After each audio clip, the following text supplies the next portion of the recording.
First Samuel, chapter 8. When Samuel became old, he made his sons judges over Israel. The name of his firstborn was Yisrayl, Yahweh is strength, and the name of his second was Abiah, my father is Yahweh. They judged in Beersheba, but his sons did not walk in his ways. They sought dishonest gain, took bribes, and perverted justice.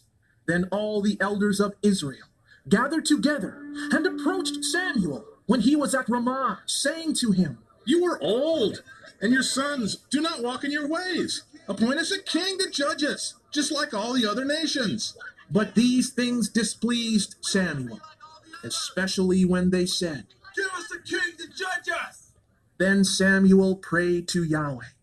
Yahweh answered Samuel and said, "Listen to all the words the people speak to you, for they have not rejected you. They have rejected me, that I should not reign over them.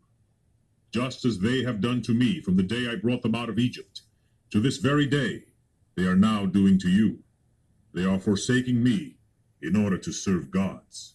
So listen to them, however solemnly forewarn them, and let them know how the king who will reign over them will behave toward them."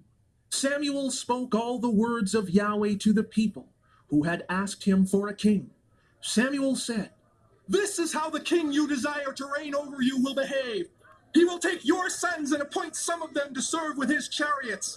Some will drive his chariot horses, and others will run in front of his chariots. He will appoint captains for his army, captains over thousands and captains over hundreds.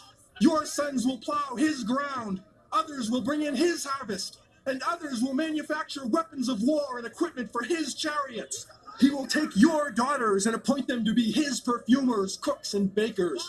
He will seize your best fields, vineyards, and olive groves, and give them to his officials. He will demand 1/10 of your grain and your vintage, and he will give it to his officers and attendants. He will take your men servants, your maid servants, your finest young men, and your donkeys, and will put them to his own use. He will demand 1/10 of your sheep, and you yourselves will become his servants. You will cry out in that day because of the king you wanted for yourselves. But in that day, Yahweh will not listen to you."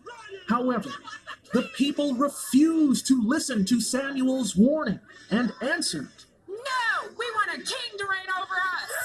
We want to be just like all the other nations. We want a king to judge us and lead us in our battles." Samuel listened to all the words of the people. Then he repeated them in the hearing of Yahweh. So Yahweh instructed Samuel. "Listen to their demands, and appoint them a king." Then Samuel said to the men of Israel, "Every man return to his city.